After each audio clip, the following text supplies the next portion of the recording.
요즘 세상에 AI 얘기 빼놓을 수 없잖아요.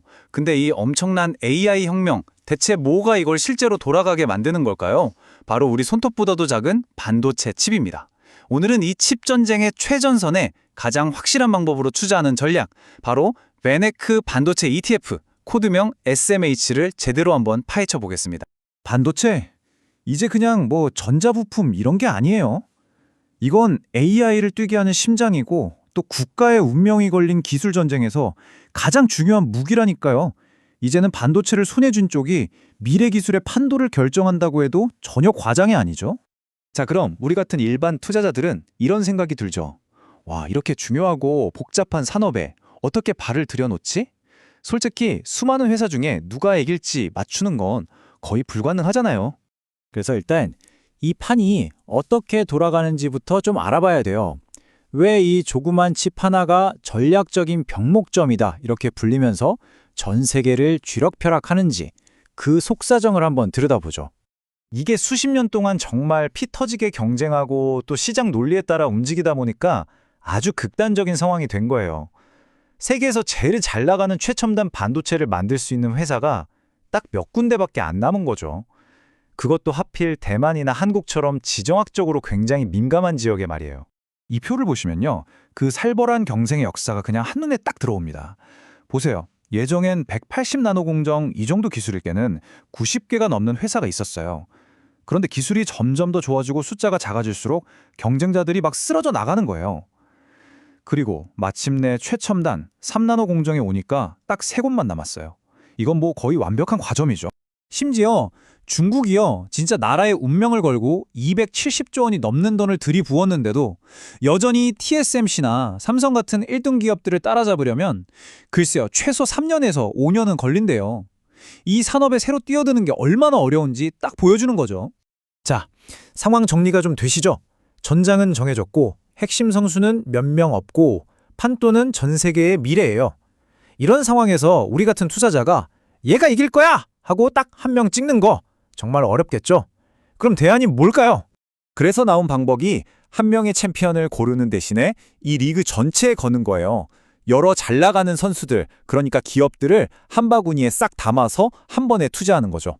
이게 바로 ETF입니다. 오늘 우리가 얘기할 SMH가 바로 그거예요. 근데 여기서 진짜 중요한 포인트가 있어요. SMH는요, 반도체 산업에 그냥 골고루 이렇게 투자하는 그런 평범한 ETF가 아니에요. 이 게임을 지배할 진짜 선수 몇 명한테만 아주 강력하게 집중해서 베팅하는, 뭐랄까, 저격수 같은 ETF라고 할 수 있죠. 자, 이 펀드 안에 뭐가 들었는지 한번 까볼까요?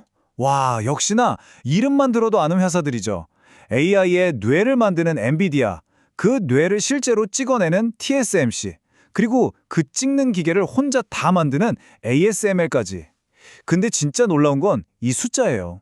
상위 10개 회사가 펀드 전체의 74%가 넘어요. 이건 분산 투자가 아니죠. 이건 승자는 정해져 있다는 확신에 찬 베팅인 겁니다. 이 회사들이 어느 나라에 있는지 보면 그림이 더 선명해져요. 미국, 네덜란드, 대만. 어디서 많이 들어봤죠? 맞아요. 아까 우리가 얘기했던 그 기술 전쟁의 최전선, 그 지정학적 요충지들이랑 정확히 겹치잖아요.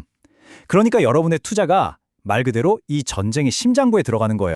자, 이렇게까지 과감하고 집중적인 전략을 썼는데 과연 성과는 어땠을까요? 2025년 단 한 해 동안 SMH가 보여준 수익률이 바로 이 숫자입니다. 48.7%. 이게 어느 정도냐면요. 우리가 보통 시장 전체의 흐름을 본다고 하는 S&P 500 지수랑 한번 비교해 볼게요.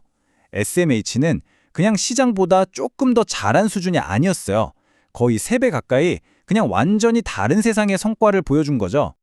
와, 이 정도 수익률을 보면 진짜 마음이 막 흔들리죠. 지금 당장 사야 하나 싶고요. 근데 잠깐만요. 여기서 우리가 정말 중요한 질문을 하나 던져봐야 합니다. 이렇게 몇몇 거인한테 몰빵하는 방식이 정말 최선의 방법일까요? SMH의 가장 큰 라이벌인 SOXX랑 비교하면 그 차이가 확 드러나요. 쉽게 말해서 SMH는 포커판에서 제일 잘 치는 선수 한두 명한테 가진 돈 거의 다 거는 전략이고요.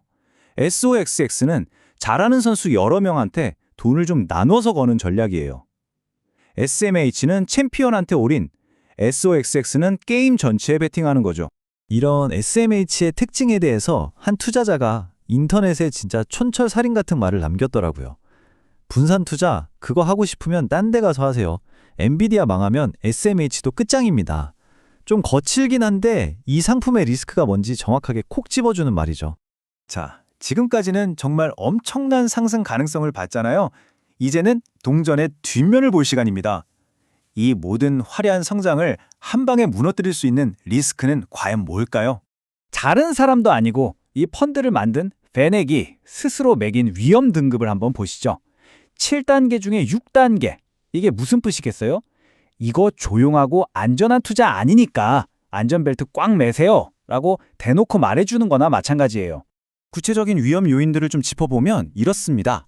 첫째, 지금 이 반도체 붐, 사실은 오픈 AI 같은 몇몇 빅테크 기업들이 쏟아붓는 정말 천문학적인 돈으로 돌아가고 있거든요. 만약에 이 회사들이 이제 돈 좀 그만 쓸래? 하면 어떻게 될까요?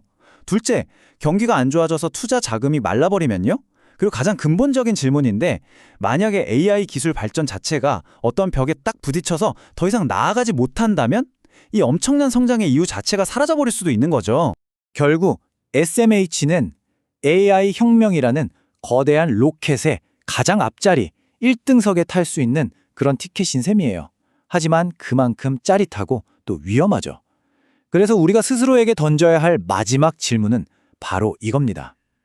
만약에 그 로켓 엔진 중 단 하나라도 꺼져버렸을 때 내 투자금 전부가 함께 추락할 수도 있다는 그 리스크, 과연 내가 감당할 수 있는가? 바로 그 질문에 대한 여러분의 답이 이 투자의 성패를 결정하게 될 겁니다.